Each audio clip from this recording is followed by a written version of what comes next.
یہ 18 اپریل 1906 کا واقعہ ہے۔ صبح کے 5:14 ہوئے تھے جب سان فرانسسکو کا شہر زلزلے کے خوفناک جھٹکوں سے لرز اٹھا۔ ماہرین بتاتے ہیں کہ کسی بھی بڑے زلزلے سے چند روز پیشتر اس کی علامات اور نشانیاں ظاہر ہونا شروع ہو جاتی ہیں، لیکن سان فرانسسکو کے اس زلزلے سے پیشتر ایسی کوئی چیز دیکھنے میں نہیں آئی۔ سان فرانسسکو اور ارد گرد کے پورے علاقے میں کسی شخص نے کوئی غیر معمولی تبدیلی محسوس نہیں کی۔ زلزلہ آیا تو بیشتر شہری اپنی خوابگاہوں میں خواب خرگوش کے مزے لے رہے تھے۔ صرف وہ لوگ بستروں سے اٹھے تھے جنہیں بہت صبح جاگنے کی عادت تھی، یا وہ لوگ جو الگ صبح ورزش وغیرہ کے شوقین تھے۔ کہیں کہیں اخبار اور دودھ بیچنے والے بھی نظر آ رہے تھے، لیکن شہر کی آبادی کا بہت بڑا حصہ ابھی سو رہا تھا۔ مشہور مصنفہ کیتھرائن ہیویم اپنی خود نوشت سوانح عمری میں لکھتی ہیں، ایک خوفناک گونج کے ساتھ زمین پتے کی طرح لرزنے لگی تھی۔ ہمارے گھر کی ایک دیوار دھماکے کے ساتھ زمین بوس ہو گئی۔ مجھے نہیں معلوم کہ گھر کے سارے افراد کس طرح خود بخود ایک کمرے میں اکٹھے ہو گئے تھے۔ دور کہیں سے ایک گونجدار آواز سنائی دے رہی تھی۔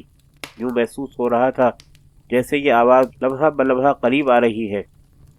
پھر یہ آواز ہمارے پاؤں کے نیچے سے آتی ہوئی محسوس ہوئی، اور تب زلزلے کا دوسرا شدید ترین جھٹکا محسوس کیا گیا۔ پورے شہر کی چیخیں ایک ساتھ فضا میں بلند ہوئیں، اور زلزلے کی پرہول گونج میں مزید اضافہ ہو گیا۔ ہمارے دیکھتے ہی دیکھتے سامنے دیوار پر ایک دراڑ نمودار ہوئی اور ہمارے قدموں تک پھیل گئی۔ ہم نے وہ کمرہ چھوڑا اور دوسرے کمرے کی طرف بھاگے، لیکن اس کمرے کے فرش میں بھی ایک خوفناک گڑھا نظر آ رہا تھا۔ اب گھر کے تمام افراد نے باہر کا رخ کیا۔ گلی میں پہنچ کر ہم نے عجیب و غریب منظر دیکھا۔ ہمارے تمام ہمسائے شب خوابی کے لباس میں اپنے اپنے گھروں سے باہر نکل آئے تھے۔ ہر آنکھ میں سراسیمگی اور دہشت کے آثار نظر آ رہے تھے۔ گھر سے نکلتے وقت جس شخص کے ہاتھ میں جو چیز آئی تھی اس نے اٹھا لی تھی، لیکن حیرت کی بات تھی کہ کسی شخص نے بھی کوئی کارآمد چیز اٹھانے کی زحمت نہیں کی تھی۔ ایک عورت نے ہاتھ میں چابیوں کا گچھا پکڑا ہوا تھا، کسی نے بستر کا تکیہ اٹھا رکھا تھا، کسی نے ٹائم پیس اور کسی نے برتن۔ ایک عورت نے شیشے کا ایک بڑا سا پیالہ تھاما ہوا تھا، لیکن اس پیالے میں کھانے کی کوئی چیز نہیں تھی۔ 18 اپریل 1906 کو سان فرانسسکو میں آنے والا یہ زلزلہ بہت زیادہ شدت کا حامل نہیں تھا۔ اس سے پہلے مغربی کیلیفورنیا میں اس سے زیادہ طاقتور اور تباہ کن زلزلے آ چکے تھے، لیکن وہ تمام واقعات لوگوں کے ذہنوں سے محو ہو چکے تھے۔ پھر اپریل 1906 کا زلزلہ کیوں ایک ناقابل فراموش واقعے کی حیثیت اختیار کر گیا ہے؟ اس کی وجہ دراصل وہ خوفناک آگ ہے جو زلزلے کے بعد سان فرانسسکو کے مختلف حصوں میں بھڑک اٹھی اور جس سے زبردست جانی و مالی نقصان ہوا۔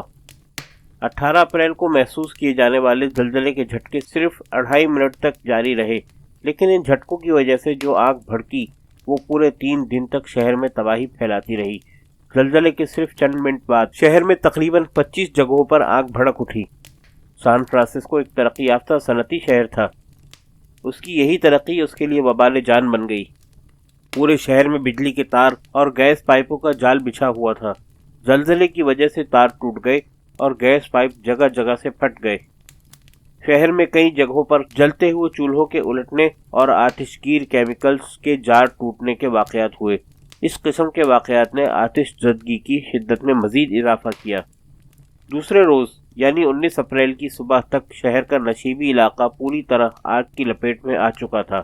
ایک مکان کے بعد دوسرا مکان اور ایک محلے کے بعد دوسرا محلہ آگ کی زد میں آ رہا تھا، اور سان فرانسسکو کے لاکھوں شہری بے چارگی سے کھڑے یہ تماشا دیکھ رہے تھے۔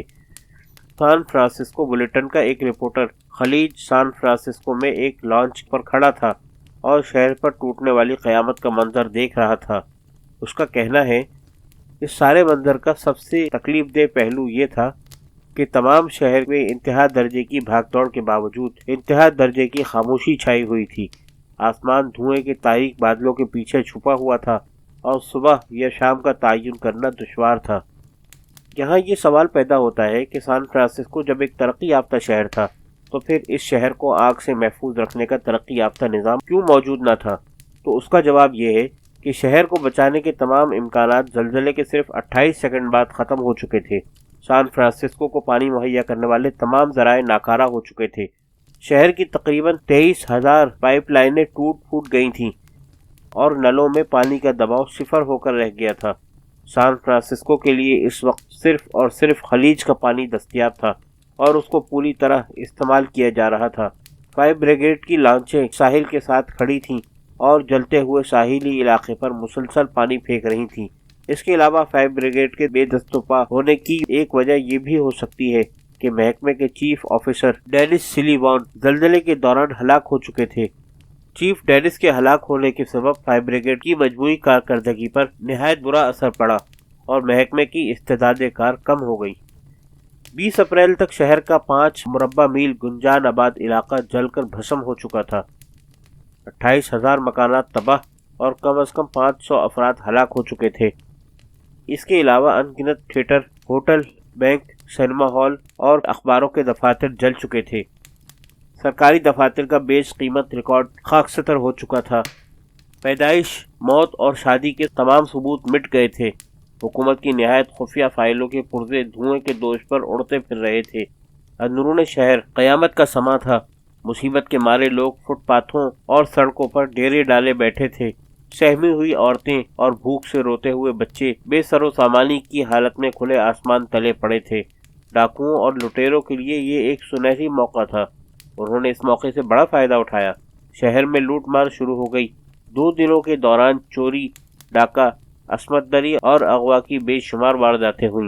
قریب تھا کہ حالات مکمل طور پر قابو سے باہر ہو جاتے اور پورے شہر پر لٹیروں کا قبضہ ہو جاتا کہ شہر کے میئر اسکمز نے ایک نہایت بروقت راست اقدام کیا۔